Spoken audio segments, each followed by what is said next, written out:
ನಮಸ್ಕಾರ ಬಸ್ಸು. ಎಲ್ಲರೂ ಹೇಗಿದ್ದೀರಾ? ಎಲ್ಲರೂ ತುಂಬ ಚೆನ್ನಾಗಿದ್ದೀರಾ ಅಂತ ಅನ್ಕೋತೀನಿ. ಮಿಸ್ಟರ್ ಕನ್ನಡಿಗ ಯೂಟ್ಯೂಬ್ ಚಾನಲ್ಗೆ ನಿಮ್ಮೆಲ್ಲರಿಗೂ ಮರಳಿ ಸ್ವಾಗತ, ಸುಸ್ವಾಗತ.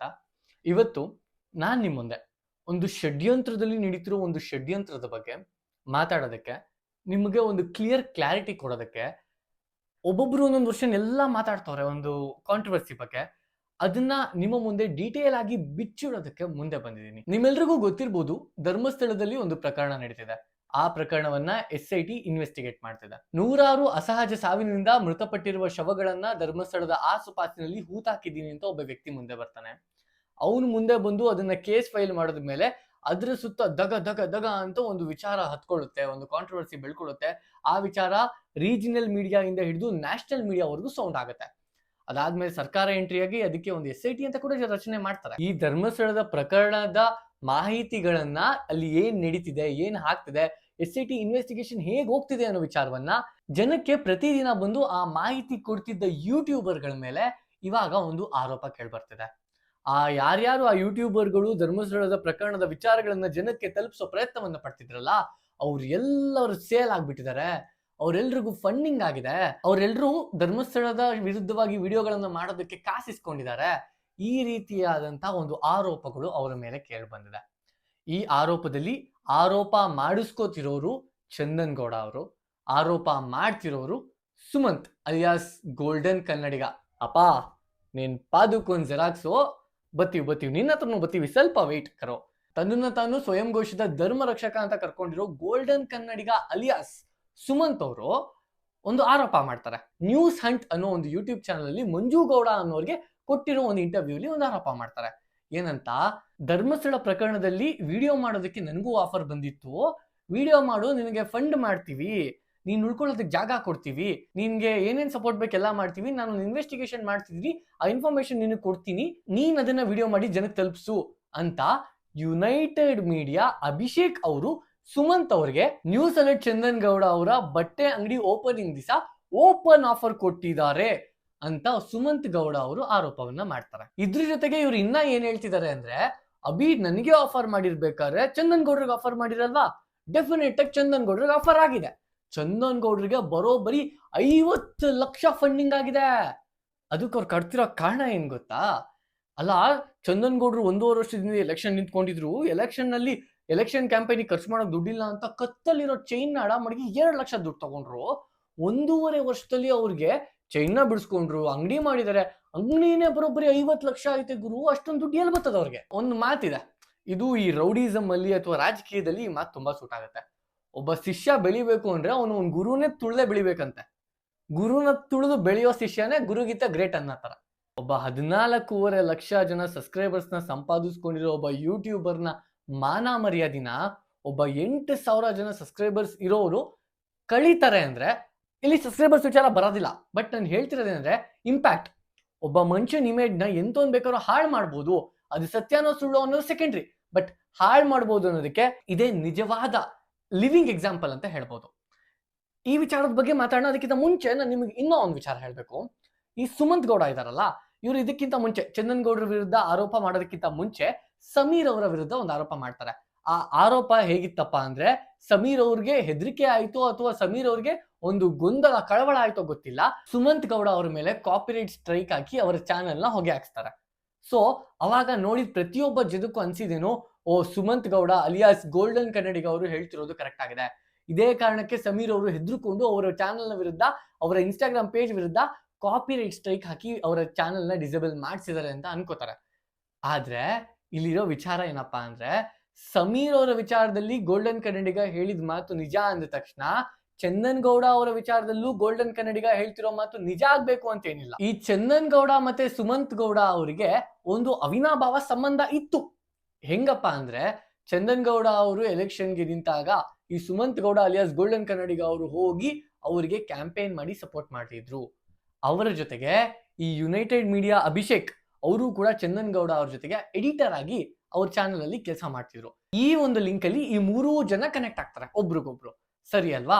ಸೊ ಚಂದನ್ ಗೌಡ ಅವರ ಗರಡಿಯಲ್ಲೇ ಬೆಳೆದ ಅಭಿಷೇಕ್ ಮತ್ತೆ ಸುಮಂತ್ ಗೌಡ ಅವರು ಚಂದನ್ ಗೌಡ ಅವ್ರಿಗೆ ಅಣ್ಣ ಅಣ್ಣ ಅಣ್ಣ ಅನ್ಕೊಂಡು ಅವ್ರ ಯೂಟ್ಯೂಬ್ ಅಲ್ಲಿ ಅವ್ರ ಜೊತೆ ಕುಂಭಮೇಳಕ್ಕೆಲ್ಲ ಹೋಗಿ ಅವ್ರ ಬಟ್ಟೆ ಅಂಗಡಿ ಓಪನಿಂಗ್ಗೂ ವ್ಲಾಗ್ ಮಾಡ್ಕೊಂಡ್ ಬಂದು ಈಗ ಲೋಪರ್ ನನ್ ಮಗನೆ ಚಂದನ್ ಗೌಡ, ನಿಂಗ್ ಮಾನ ಮರ್ಯಾದೆ ಇಲ್ಲ, ನ್ಯೂಸ್ ಡಿಬೇಟ್ಗೆ ಬಾರದ ಹೇಳಿ ಚಂದನ್ ಗೌಡ, ಹಿಂಗೆಲ್ಲ ಮಾತಾಡ್ತೀಯಲ್ಲ ಗುರು, ಏನ್ ಅನ್ಬೇಕಪ್ಪ ನಿನ್ಗೆ? ನೋಡ್ ಗುರು, ಇದ್ರೆ ಒಂದೇ ತರ ಇರ್ಬೇಕು. ಅವ್ನ್ ಮುಂದೆ ಸಿಕ್ಕನ ನೀನ್ ಸರಿ ಇಲ್ಲ ಕಣೋ ಲೋಪರ್ ನೀನು ಅಂತ ಮುಂದೆ ಬೈಬೇಕು. ಇಲ್ವಾ ಅವ್ನ್ ಒಳ್ಳೆಯವನು ಅನ್ಸರು ಒಳ್ಳೆ ತರನೇ ಮಾತಾಡ್ಬೇಕು. ಮುಂದೊಂದು ಇನ್ನೊಂದು ಮಾತಾಡ್ತೀಯಲ್ಲ ಶಿವನೇ, ಬಿಡು, ಅದು ನಿನಗ್ ಬಿಟ್ಟಿತ್ತು. ಈಗ ಗೋಲ್ಡನ್ ಕನ್ನಡಿಗ ಅವರು ಮಾಡ್ತಿರೋ ಆರೋಪ ತುಂಬಾ ನೇರವಾಗಿದೆ. ನನಗೆ ಆಫರ್ ಬಂದಿತ್ತು ಅಂದ್ರೆ ಚಂದನ್ ಗೌಡ ಅವ್ರಿಗೆ ಆಫರ್ ಬಂದಿರಲ್ವಾ? ಚಂದನ್ ಗೌಡ ಅವ್ರ ಬಟ್ಟೆ ಅಂಗಡಿ ಮಾಡಕ್ಕೆ ಹೆಂಗ್ ಸಾಧ್ಯ ಗುರು? ಚಾನ್ಸೇ ಇಲ್ಲ ಮಾಡಕ್ಕೆ. ಅವ್ರಿಗೆ ಫಂಡಿಂಗ್ ಆಗಿದೆ. ಅವನು ಮಾಡ್ತಿರೋ ಈ ಒಂದು ಆರೋಪಕ್ಕೆ ಅವನ ಹತ್ರ ಯಾವುದೇ ತರದ ಸಾಕ್ಷಿ ಇಲ್ಲ, ಅವನ ಬರೀ ಬಾಯಿ ಮಾತನ್ನ ಬಿಟ್ಟು. ಇದಕ್ಕೆ ನಾನು ಕ್ಲಾರಿಟಿ ಕೊಡ್ತೀನಿ. ಬಿಕಾಸ್ ಆಸ್ ಅ ವ್ಯೂವರ್ ಆಗಿ ನಾನು ನೋಡ್ಬೇಕಾದ್ರೆ ನನಗೂ ಕೆಲವೊಂದು ಡೌಟ್ಗಳು ಬರ್ತಾವಲ್ಲ. ಸುಮಂತ್ ಗೌಡ ಅವ್ರು ಹೇಳ್ತಿರೋದೇನು, ನಾನು ಚಂದನ್ ಗೌಡ ಅವರ ಬಟ್ಟೆ ಅಂಗಡಿ ಓಪನಿಂಗ್ ಹೋದಾಗ ಅಭಿಷೇಕ್ ಅವರು ಓಮಿನಿ ಕಾರಲ್ಲಿ ನನ್ನ ಕೂರಿಸ್ಕೊಂಡು ನಾನು ಅಭಿಷೇಕ್ ಅವರು 2 ಅವರ್ ಮಾತಾಡಿದ್ವಿ ಅಂತ. ಇದಕ್ಕೆ ಚಂದನ್ ಗೌಡ ಅವರು ಸುಮಂತ್ ಗೌಡ ಅವರ ವ್ಲಾಗ್ ನೇ ತೋರಿಸಿ ಅರ್ಥ ಮಾಡ್ಸಿದಾರೆ. ಅಲ್ಲಿ ಚಂದನ್ ಗೌಡ ಕಾರ್ ಬಿಟ್ರೆ ಬೇರೆ ಯಾವ್ದು ಕಾರೇ ಇರಲಿಲ್ಲ. ಅವತ್ತು ಅಭಿಷೇಕ್ ಅವರು ಬಂದಿದ್ದು KSRTC ಬಸ್ ಅಲ್ಲಿ. KSRTC ಬಸ್ ಅಲ್ಲಿ ಬಂದವರು ಓಮಿನಿ ಕಾರಲ್ಲಿ ಕೂರಿಸ್ಕೊಂಡು ಹೆಂಗ್ ಮಾತಾಡಕ್ ಸಾಧ್ಯ? ಓಕೆ, ಪಾಯಿಂಟ್ ನಂಬರ್ 1 ಫೇಲ್ ಆಯ್ತು. ಪರವಾಗಿಲ್ಲ, ನಮ್ಮ ಹತ್ರ ಇನ್ನ ಮುಂದೆ ಪಾಯಿಂಟ್ಸ್ ಗಳಿದೆ. ಅವ್ರು ಹೇಳಿದ್ರಂತೆ, ನೋಡು ಸೌಜನ್ಯ ಕೇಸ್ ರಿಲೇಟೆಡ್ ಆಗಿ ನಾನು ಮತ್ತೆ ಹೇಳ್ತೀನಿ, ಸೌಜನ್ಯ ಕೇಸ್ ರಿಲೇಟೆಡ್ ಆಗಿ ನೀನು ವಿಡಿಯೋಗಳನ್ನ ಮಾಡು, ನಿನಗೆ ಫಂಡ್ ಮಾಡಿಸ್ತೀನಿ, ಉಳ್ಕೊಳ್ಳೋಕ್ ಜಾಗ ಕೊಡಿಸ್ತೀನಿ, ನಿಂಗೆ ಜಾಗ ಇಷ್ಟ ಆಗಿಲ್ವಾ ಹೊರಗಡೆ ರೂಮ್ ಮಾಡಿಸ್ತೀನಿ. ಅವ್ರು ಕೇಳಿದ್ರಂತೆ, ನಿಮ್ಗೆಲ್ಲ ಯಾರು ಬಾಸು? ನಮ್ಗೆ ತಿಮರೋಡಿ ಮತ್ತೆ ಗಿರೀಶ್ ಮಟ್ಟಣ್ಣವರ್ ಬಾಸ್ ಅಂತ ಯುನೈಟೆಡ್ ಮೀಡಿಯಾ ಅಭಿಷೇಕ್ ಹೇಳಿದ್ರಂತೆ. ಈ ವಿಚಾರವನ್ನ ಇವಾಗ ಘಂಟಾಘೋಷವಾಗಿ ಯಾಕೆ ಹೇಳ್ತಿದ್ದಾರೆ ಅಂದ್ರೆ, ಯುನೈಟೆಡ್ ಮೀಡಿಯಾ ಅಭಿಷೇಕ್ ಅವರು SIT ಇನ್ವೆಸ್ಟಿಗೇಷನ್ ಅಲ್ಲಿ ಇದ್ದಾರೆ, ಅವ್ರು ಹೊರಗಡೆ ಇಲ್ಲ. ಸೊ ಅವರು ಸ್ಪಷ್ಟೀಕರಣ ಕೊಡೋದಕ್ಕೆ ಸಾಧ್ಯನೇ ಇಲ್ಲ. ಸೊ ಆ ಒಂದು ಟೈಮಿಂಗ್ ನ ಇವರು ಮಸ್ತ್ ಆಗಿ ಯೂಸೇಜ್ ಮಾಡ್ಕೋತವ್ರೆ. ಸರಿ ಆಯ್ತು. ಅವಾಗ ಸುಮಂತ್ ಗೌಡ ಅವರು ಬೇಡ ಅಂದ್ರಂತೆ. ಅವ್ರು ಬೇಡ ಅಂದಿದ್ದಕ್ಕೆ ಇವ್ರು ಕೊಡ್ತಿರೋ ರೀಸನ್ ಏನಪ್ಪಾ ಅಂದ್ರೆ, ನಂಗೆ ಆ ಟೈಮಲ್ಲಿ ಎಕ್ಸಾಮ್ ಇತ್ತು, ಆಮೇಲೆ ಈ ಕೇಸ್ ಬಗ್ಗೆ ನಂಗೆ ಅಷ್ಟೊಂದು ಡೀಟೇಲ್ ಆಗಿ ಗೊತ್ತಿರ್ಲಿಲ್ಲ. ಅಲ್ಲ ಗುರು, ಎಕ್ಸಾಮ್ ಇಲ್ಲಾಂದ್ರೆ ಹೋಗ್ಬಿಡ್ತಿದ್ದ? ಅದಾದ್ಮೇಲೆ ಇವ್ರಿಗೆ ಆಫರ್ ಬಂದಿತ್ತು ತಾನೆ, ಆ ವಿಚಾರವನ್ನ ಇವ್ರು ಯಾಕೆ ಯಾರ ಹತ್ರನೂ ಹೇಳಲಿಲ್ಲ, ಅಥವಾ ಈ ಒಂದು ಷಡ್ಯಂತ್ರದ ಭಾಗವಾಗಿ ನಡೀತಿದೆ ಅಂತ ಮೀಡಿಯಾಗಳ ಮುಂದೆ ಬಂದಾಗ ಯಾಕೆ ಅವರು ಈ ವಿಚಾರವನ್ನು ಎಲ್ಲೂ ಓಪನ್ ಆಗಿ ಹೇಳಲಿಲ್ಲ ಅಂದ್ರೆ, ಸುಮಂತ್ ಗೌಡ ಅವ್ರು ಹೇಳ್ತಿರೋದೇನು, ಅಲ್ಲ ಅದ್ ನಾವಿಬ್ರು ಪರ್ಸನಲ್ ಆಗಿ ಮಾತಾಡ್ಕೊಂಡಿದ್ವಿ, ಅದನ್ನ ಬಂದು ನಾನು ಪಬ್ಲಿಕ್ ಅಲ್ಲಿ ಹೇಳ್ಬಿಟ್ರೆ ಅದೊಂಥರ ಚೆನ್ನಾಗಿರಲ್ಲ ಅನ್ಸ್ತು ಅಂತ. ಅದೇ ಮಂಜುಗೌಡ ಅವರು ರಿಪಬ್ಲಿಕ್ ಕನ್ನಡದಲ್ಲಿ ಕುತ್ಕೊಂಡು ಈ ಸುಮಂತ್ ಗೌಡನ ಆನ್ಲೈನ್ ಅಲ್ಲಿ ಇಟ್ಕೊಂಡು ಏನಂತ ಹೇಳ್ತಾರೆ ಚಂದನ್ ಗೌಡ ಮೇಲೆ. ಚಂದನ್ ಗೌಡ ಅವ್ರು ಕೂಡ ಅವ್ರ ಯೂಟ್ಯೂಬ್ ವಿಡಿಯೋದಲ್ಲಿ ಸ್ಟಾರ್ಟಿಂಗ್ ನಲ್ಲಿ ಹೇಳಿರ್ತಾರೆ, ನನಗೂ ಕೂಡ ಸೌಜನ್ಯ ಕೇಸಲ್ಲಿ ವಿಡಿಯೋ ಮಾಡಿ ಕಾಸು ಕೊಡ್ತೀವಿ ಅಂತ ನಮ್ಮದೇ ಒಬ್ಬ ಕಮ್ಯುನಿಟಿಯ ಯೂಟ್ಯೂಬರ್ ಹೇಳಿದ್ರು. ಆದ್ರೆ ನಾನು ಅದಕ್ಕೆ ಒಪ್ಕೊಂಡಿಲ್ಲ, ಆ ವ್ಯಕ್ತಿ ಯಾರು ಅಂತ ಹೆಸರು ಕೂಡ ಹೇಳೋದು ಬೇಡ ಅಂತ ಹೇಳಿದ್ರು. ಇವಾಗ ಇಲ್ಲಿ ಬರ್ತಿರೋ ಮ್ಯಾಟರ್ ಏನಪ್ಪಾ ಅಂದ್ರೆ, ಸುಮಂತ್ ಗೌಡ ಅವರು ಅಭಿ ಜೊತೆ ಮಾತಾಡಿದ ಮ್ಯಾಟರ್ನ ಹೇಳ್ತಿರೋದು ಒಂದು ನ್ಯಾಯ ಇದೆ. ಅದೇ ಚಂದನ್ ಗೌಡ ಅವರು ಅವ್ರ ಹೆಸರು ಹೇಳ್ತಿರೋದೇ ದೊಡ್ಡ ಅಪರಾಧ. ಅವ್ರ ಅಪರಾಧಿ, ಇವತ್ತು ಅವ್ರನ್ನ ಜೈಲ್ಗೆ ಗಲ್ ಶಿಕ್ಷೆ ಕೊಡಿಸ್ಬಿಡ್ಬೇಕು ಅಷ್ಟೇ ಅಲ್ವಾ?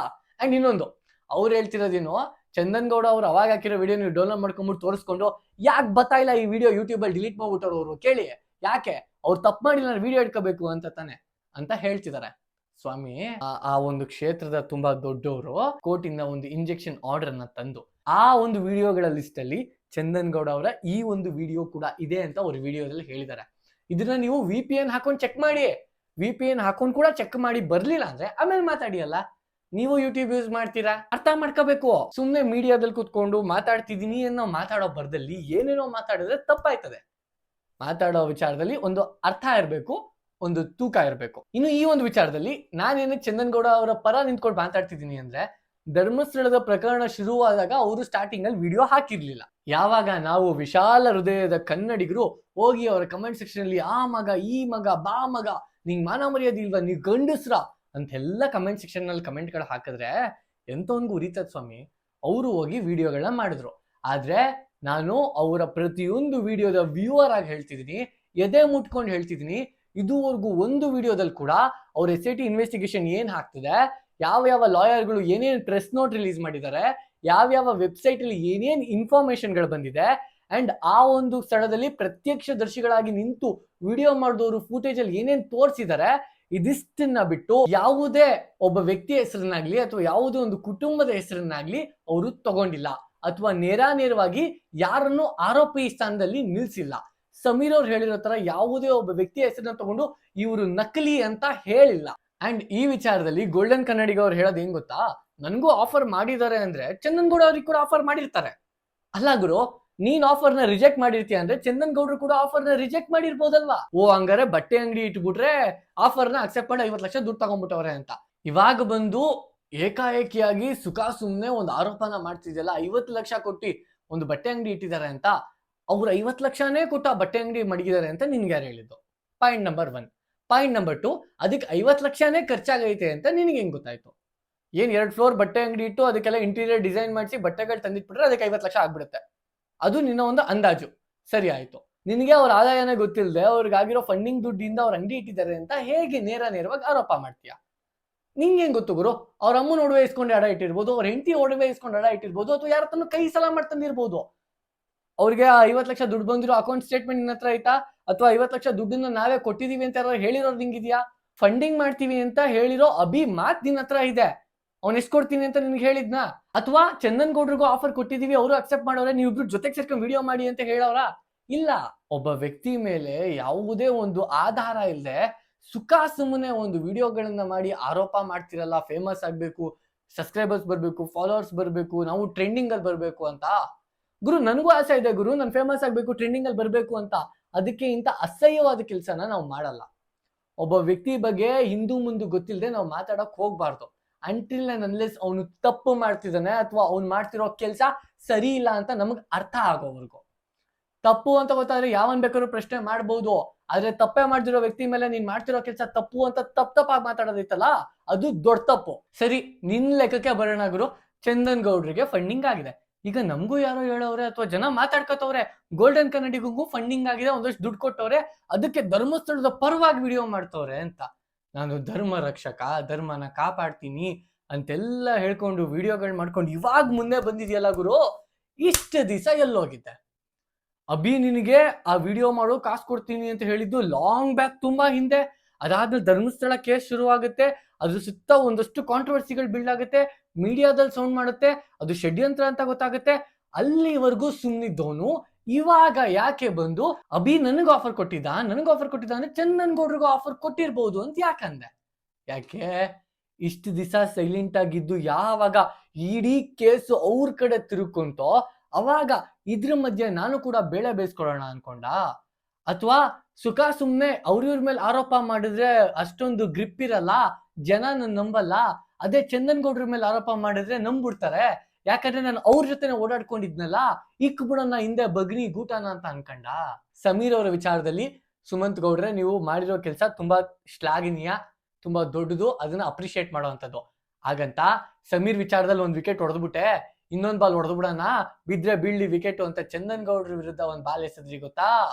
ತಪ್ಪು ತಪ್ಪು ತಪ್ಪು ತಪ್ಪು, ತುಂಬಾ ದೊಡ್ಡ ತಪ್ಪು ಗುರು.